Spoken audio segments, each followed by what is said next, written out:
If you need any Xbox or PlayStation codes or anything gaming related, check the referral links down in the description. They'll take you to g2a.com. They already have a discount on most of their goods already, and with the code CHES at checkout, you can get yourself an extra 3% off as well. Hey guys, how's it going? Ches back again, and welcome to episode number 158 of the Career Mode Road to Glory. It's summer transfer target time. This is probably going to be quite a long video because I've got loads of players to show you. So if you do enjoy, make sure you hit the like button. Of course, subscribe if you haven't already. Let me know all of your transfer suggestions in the comment section down below, and of course, give me some feedback on the players that I'm going to show you in here as well. We will quickly start off in the inbox. So as you can see, we've had Matteo Masaccio has joined on a free, like we said, and also has Von Hark. I put him straight into the starting lineup. He's actually gone up to 87 overall. He was 86 when we signed him, but his stats look absolutely incredible. I'll just quickly scroll through them here so you can see them. 95 short passing, 86 stand tackle, 91 stand tackle, mental stuff. He's going to be phenomenal for us. 3-star weak foot, 2-star skill moves, unfortunately, but when a player's that good, it doesn't really matter. Unfortunately for Paul Downing, he's going to have to drop out the first team as well, because now Matteo Masaccio is going to take that first team spot, and he looks very, very good as well. Brilliant tackling stats, great marking and heading. He's going to be a great player for us as well. So really excited that already we've drastically improved the first team, and we've not even bought anyone else in yet. I'll quickly show you our archive messages. We have made it to the Europa League, actually. Well, I'll quickly show you in the calendar. Although we are in the not knockout rounds, we're in the qualification rounds of the Europa League. So we have to play Athens. They're I believe, Norwegian side. They might be Danish. I apologise if I know they're Norwegian or Danish, one of the two. I can't quite remember off the top of my head. I think we had them in the group stage with Liverpool in that series, but we've got them in the qualification rounds for the Europa League, so hopefully we can get through to the knockout stage. The board expectation for this season is to reach the knockout stage of the Europa League. Last year they were very pleased with our overall finishing position in the BPL. Just great. They were really pleased with what we did in the Europa League as well. Obviously, getting to the semi-finals, all they wanted us to do was to get out of the group. Domestic Cup, they're a bit disappointed with us, but obviously I was disappointed by not getting very far in either of the domestic cups as well. League objective this season is to qualify for the Europa League. That is the biggest or highest expectation we've had so far in the BPL in this series. This is our 4th season in the BPL. We've had avoid relegation, and avoid relegation so far, and obviously we've upped it each time in January or whenever we've asked the board for extra money to achieve a mid-table finish. And they've given us some extra funds, but now they want the Europa League, so it's going to be an interesting season. Obviously, in domestic cup, as you can see, they want us to reach around a 16. The budget isn't that big. 9 million is what they've given me. Obviously, they did give us an extra 6 million throughout last season, but in both windows, if you take into account both windows. So we did spend a lot of money last year. We've got 9 million to spend this year, but obviously, unfortunately, we are having to sell. If I go into the sell players, we are having to sell Nicholas Sporler because he's forced his way out of the club. So we will get, hopefully, upwards of 18 to 20 million for him, if not a little bit more. I'm going to sell Jenkins Chikoui, and obviously we put most of last year's final budget into his wages to free up more money this season. So when those two go, we should have a decent amount of money to spend. Also trying to sell on a couple of other players as well. So let's jump into the shortlist. There are loads of players here. I'm going to go through them one by one. Obviously, we are looking to improve in any and all positions. I do have actually a couple of youth goalkeepers that hopefully will take a big boost in rating. Most notably, this guy, Sebastian Avevor. Hopefully, when he reaches 16, not only will he grow a bit, but he'll also get a bump in his overall rating. He has potential to be 77 to 83, so he could be very good. And obviously, this guy, Sebastian Brauer, 2 German goalkeepers called Sebastian. And he's 5'8" currently, but will also grow a bit when he gets to 16, and his overall will take a bump as well. Can't tell when their birthdays are, unfortunately. But yeah, really excited to see them take a jump in rating, and then we can bring them up to the first team, and they can get involved. But, right, we'll get to the shortlist, shall we? I've got loads, so many players on this list. Well, like I say, looking to improve in any and all positions. Liam Moore is a player I'm looking at, valued at 6 million. Currently plays for Athletic Bilbao, obviously formerly of, was it West Brom in the Premier League? I know he was in the BPL. I might be wrong with West Brom. He might have been somewhere else. But he's 6 million on 70 grand a week, 78 rated. Looks like a decent player. Thomas Kalas has been in our shortlist before. We know all about him, and I'm having to redo the scout report because it timed out or expired. And I can't quite remember how expensive he is, but I think he's about the same sort of price as Liam Moore. Kaan Ayhan is, I think he's Turkish actually. Is he Turkish? He is. He's a Turkish centre back, 4-star weak foot, which is very good. 88 shot power, which is also very good. Can he play any other positions? Thinking about it, he can play at CDM as well and at right back. Although he's not very fast, but he looks like he could be a decent centre back to bring in, perhaps valued at 6.5 million and wages of 60k. So potentially bringing in a new centre back. Obviously, we've got Fiola that wants to leave, and Paul Downing is having his first team spot taken by Matteo Masaccio, so he may become unsettled this season, although hopefully we'll be able to keep him happy. Potentially looking to replace Andy Kellett as well at left back. Jerome Binon Williams will be an improvement over Andy Kellett, so he could potentially be the cheap replacement left back or cheap rotation replacement left back, because obviously we have Aaron Cresswell at left back currently in our number 1 spot. Wendell has been on my shortlist for ages. Still looking at him potentially to bring him in. He's a lot younger than Aaron Cresswell, so maybe we could use Cresswell as make weight to try and bring him in. Or this guy, I'm still waiting for the full scout report, but he looks incredible. 20 years of age. I really want to know how much he's valued at, etc., because he's only 20, and those stats, by the way, he looks absolutely incredible. Cristiano Birigi also looks decent as well. Very, very fast. Really strong as well. 4.2 million is what he's valued at. Does have a wage of 50k though, so that is quite high. So potentially another, obviously, he'd probably take a first team spot at left back.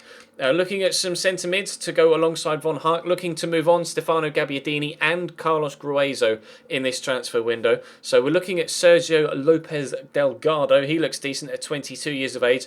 81 rated and only valued at 6.5 million and wages of 45k. So he looks very, very intriguing as well, actually. Very, very good strength physically, and brilliant short passing as well. Levi Medinda is another centre mid I'm looking at.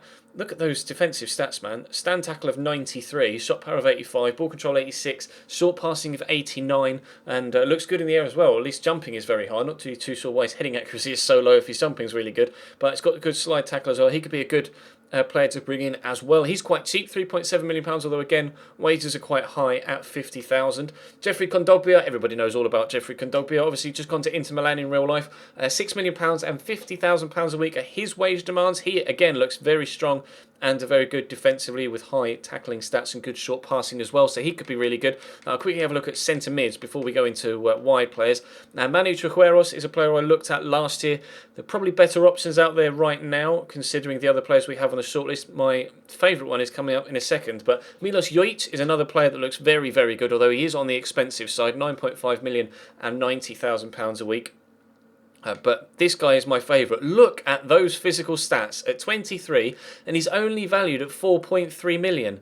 4.3 million for a guy that has physical stats like that and 87 ball control and 83 dribbling, 85 short passing. He's going to be my main centre mid target, I think, for to replace Stefano Gabbiadini and Gruezo, and I may even replace Toko if I can bring in Yusuf Ayvaz, because Toko's obviously fast and good in the tackle, but I may try and use Toko as make weight to try and bring in this guy from Real Madrid, because he looks incredible. So good for 23. Another regen that has obviously grown quite nicely. Then we've got James Ward-Prowse, obviously good young English talent, now 25 in the 7th season, but still 78 rated, 7 million and only on £40,000 a week, so he could be a realistic target. Then we move into wide players. Alonso Mosquera is one of the lesser, or one of my lower down the shortlist in terms of I don't even know what I'm trying to say here. He's just not my top target, that's what we'll say.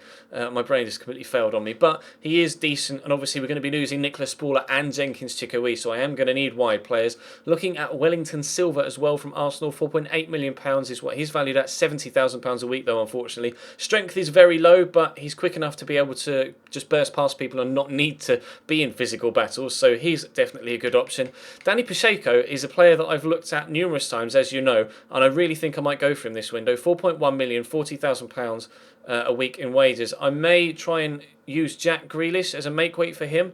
I'm not sure yet, because Jack wants to leave, and I'm not sure whether I'll be able to keep him at the club. He is very unhappy. Still waiting to hear back for Timo Werner. I'm not too sure what he's valued at and what is it his stats are specifically, but they do look very good. Andreas Abeglan is another player that we're looking at from Bayern Munich, £4.8 million valued at and £60,000 a week. He looks like he could be a good winger, crossing only at 77, but good dribbling, good acceleration and sprint speed, etc., and good ball control. So he might be decent to have out wide as a potential Nicolas Sporer replacement. Salvador Agra is another player, £7 million. He's valued at £60,000 a week, 78 rated overall. You might be able to tell I'm trying to replace Nicolas Sporer's pace with more pace, to be completely honest, and he does look very good as well, Salvador Agra. Obviously, we've still got what's his name? Alvaro Vadillo out wide that we can use on the right-hand side if we want. He's very, very fast as well. There is another couple of wingers here as well. Looking at Sadio Mane, potentially, £6.5 million. He's valued at 60 grand a week. Wages still at Southampton, obviously very fast and a good goal scorer as well as being a good winger. Yannick Ferreira Carrasco is a player we looked at last window. £90,000 a week on wages could be a problem though, which is going to be slightly disappointing. And Julian Brandt is a player that I've always looked at, never really had the funds or the necessity to need to go for him, but considering we are losing Nicolas Sporer, perhaps we could have a look at Julian Brandt as well. And then in a striker position, not really looking for a striker, but then I came across this guy, Daniel Stromgren. He's 18 years of age, valued at 5.5 million, and has wages of £15,000 a week. I mean, I know I said I didn't really want to, or was thinking about perhaps not moving on to Kalo Ranti, but this guy looks incredible, and I'm pretty sure I'm going to use Kalo Ranti as make weight to try and bring in Daniel Stromgren. I don't know whether he's because he's Swedish. I'm not sure whether he's an Ibrahimovic replacement, because he's only got, or Ibrahimovic regen, because he's only got 4-star skill moves and his work rate's a high. He's left-footed though. I'm not sure if he's an actual regen of a former player or whether he's just an extremely good generated player. But he looks incredible at 18 years of age as well. Unreal. And then also Yusuf Poulsen is another player I'm looking at or thinking of looking at. 6'4", rapid, really strong, good ball control, good finishing, £8,060,000 a week. So either of them could potentially be Kalo Ranti replacements, but probably this guy, because ridiculous that he's that good at that age. So hopefully we'll be able to build up the budget slightly so we can bring in lots of new players. Like I say, I'm going to take Chikowi out and Vadillo will go in at left mid. And currently, I'm going to look for loan moves for all of my youngsters. Murphy, Diamond, particularly Murphy. He's gone up to 69 rated now since the start of the season. And he looks fantastic. He's only 16 years of age. He's got 89 stand tackle. He looks really, really good. So I'm hoping that he can improve out on loan. We've got loads of centre mids, but none that are really world class, obviously. So Gurezu's going to go. Might use Toko as a replacement for or to bring in the Turkish guy from Real Madrid. Stefano Gabbiadini wants to leave, so he can go. And obviously Aguadar is going to be in rotation with Von Hark and Johannes Geis and anyone else that we bring in. Striker-wise, Quezzi's actually gone up to 71. Didn't even notice that. Quezzi's up at 71. Obviously, Callum Wilson is back in the starting line, or back in contention for a starting place now after being out for 7 months with ACL damage. But Kalo Ranti might see himself leaving the club. Strail Georgiev is incredible. Still waiting for him to come back from injury, but obviously he's a really, really good player. He's been fantastic for us over the years. He's Bulgarian, of course. And he's going to stay as my number one striker. And then we'll put someone else alongside him, whether it be Wilson or Ranti or the 18-year-old Swedish guy, if we can get him in. But we'll try our best to improve in every single position. And if we can't, then we'll just try our best to, I'll just do as best I can to improve the squad in any position I possibly can, with currently limited funds, but obviously with the impending departure of Sporer and hopefully the departure of Jenkins Chikowi as well, then we might be able to free up quite a bit of money. And obviously, if I sort by value, Von Hark is valued at £30 million now. So if ever we do decide to sell him on, we will be able to boost our budget for that particular season very well indeed. But obviously, he's new this season. I really am looking forward to using him, and hopefully he can be a good player for us. So in the next episode, we'll start doing some transfer deals. If there's anybody else you want me to have a look at, then obviously leave the names in the comment box down below, and leave me some feedback on the players that I've shown you here. Some very, very exciting talents, like Daniel Stromgren, like Yusuf Ivaz as well. He looks really, really good. And there was another guy that I was really excited about as well. Yeah, Sergio Lopez Delgado looks very good as well at only 22 years of age.